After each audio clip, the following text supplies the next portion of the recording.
Got to admit, guys, I don't personally agree with the claims in this video, but they're pretty wild and they're definitely worth hearing. Carlos Ghosn, the former CEO of Nissan, some would say disgraced, others would say defamed or wrongly accused of doing things that he didn't do. Some people say he did do them, others say he didn't. Who the hell knows? But I know it's Nissan, and Nissan is a basket case of a company. But the former CEO of Nissan says that only one man can save the company. And that one man is Elon Musk. Hello, my friends. Welcome to the channel. I'm Sam Evans. You're watching the Electric Viking. Great to have you with us. The Japanese media and some parts of the Japanese automotive industry are hoping that Tesla will bail out Nissan, essentially save the company. This is not a news story that came from Carlos Ghosn. This actually came from within the Japanese media. There was speculation.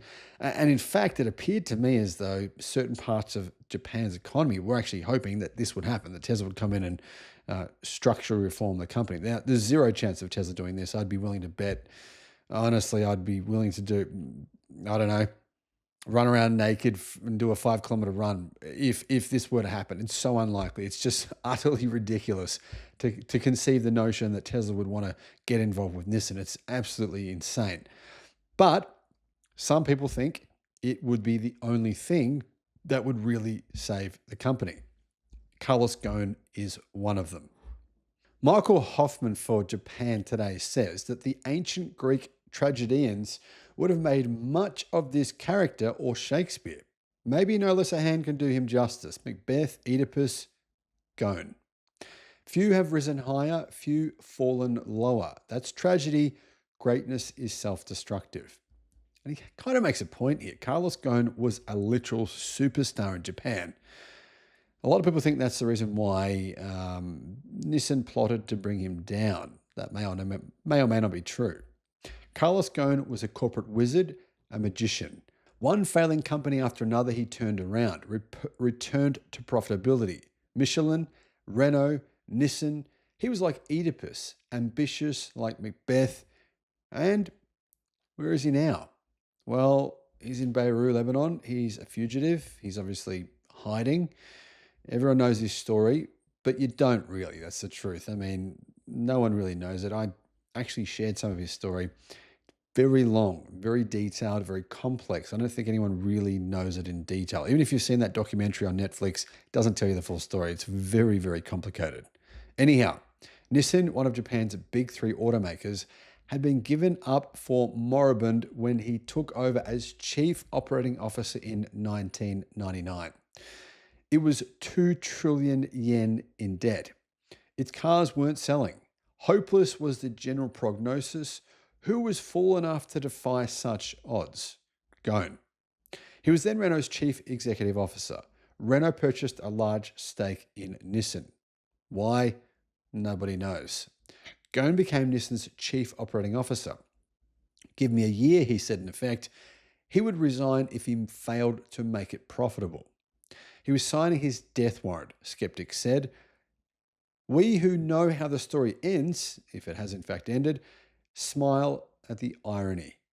Death indeed, the ultimate price of the immortality he won for himself. But back then, his fall was far into the future. He had much higher to rise first, and rise he did, taking Nissan with him. That's true. I mean, Ghosn did amazing things for Nissan. One satisfaction he can now claim in defeat is a consolation prize. Nissan has fared pretty damn badly since he was forced out and sent to jail in Japan. Under post-Ghosn management, Nissan is floundering, and they are really at a point where they have hit an enormous crisis. Their debt is rated at junk by all major ratings agencies around the world, and they cannot pay their upcoming bond payment of around $7 billion. Recent talks of a tie-up with rival Honda broke down over Honda's condition that Nissan accept more or less subsidiary status, or accept the fact that they weren't going to be in charge of their own destiny. Some at least saw the merger, barring the advent of a Carlos II, as a last hope. What now? Well, the media have interviewed Ghosn in his home, and he was appealing to a Lebanese court order that he vacate the $19 million property on which it says he's actually trespassing. Anyhow, as sharp-tongued as ever, he charges his successors at Nissan, who, well, have now been fired. The CEO of Nissan has now been removed, with lacking vision, decision, clarity, judgment, or insight. All the work I and my team did there over 18 years is wasted, he said bitterly. But perhaps with a bit of satisfaction, I would say. He's optimistic in the long run. Inadequate managers come and go, better may come along. As for himself, a victim, he says, of Japan's corrupt justice system. He anticipates ultimate vindication. Now, if you didn't know this, in Japan, if you get accused of a crime by the government, there is a more than 99% conviction rate. Carlos Ghosn is 100% correct. And it is amazing to me that people think Japan is a democracy. I mean, what other government in the world has a more than 99% conviction rate? That's not democratic. I'm sorry. There's a problem, he said, that human beings can create that they cannot solve. Nissan, he says, must not surrender to despair. There is light at the end of the tunnel. Now, I don't believe that's true. I think Nissan, as we know them today, is finished. However, we forget what Nissan actually did when Ghosn arrived. He actually fired 21,000 people. That was 14% of Nissan's entire workforce, while paying himself an annual salary estimated to have peaked at close to £1 billion, which is probably a fair payment considering what he actually did. He did shut down 5 Nissan plants. He abolished traditional age-based promotion, which is ridiculous. It's one of the big problems with Japan's economy.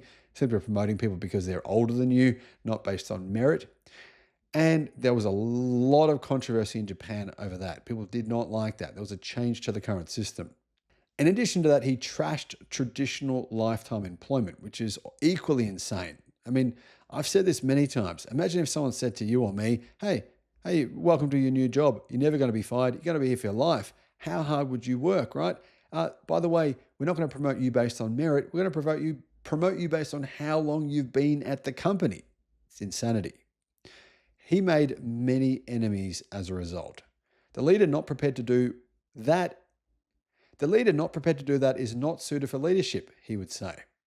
He was suited, he did it. And to be fair, he did triumph. At the peak of his fame, at the height of his glory, it all came crashing down. Suddenly, he was in handcuffs and he went to jail. Arrested in November 2018 on charges of financial malfeasance, he spent 108 days behind bars until, well, he escaped. In December 2019, he vanished, resurfacing days later in Beirut. He'd been stuffed into a musical box crate by musicians who played at his house and carried onto a private jet by hired operatives who had got him through customs because, well, the crate was too big to x-ray. They really thought this through. I have no regrets regarding my escape, he tells the Shukan Post. The treatment I received at the hands of prosecutors was cruel, inhuman, and unfair. I knew I was liable to be rearrested at any time. There was no alternative but to get out of the reach of Japan's corrupt justice system. Now, whether he was actually guilty or not is sort of a separate issue, because he does have a point. Japan's justice system is unquestionably corrupt. Now, the reporters have asked Ghosn, if you were still in charge at Nissan, well, what would you do? He says, my friend, Elon Musk. Now, Ghosn believes the only man who can save Nissan at this point in time is Musk himself. And, well, that's an interesting position to hold right now. Ghosn has never been afraid to mince words. He's never been afraid to say what he really believes. And I don't think he has any vested interest in making these claims about Elon Musk. But whether or not that's actually a good idea, either for Musk, for Tesla, for the world, or for Nissan, I don't know. But I do know one thing for sure. Nissan is screwed, and they need someone to save them. The sooner, the better, or it could be too late.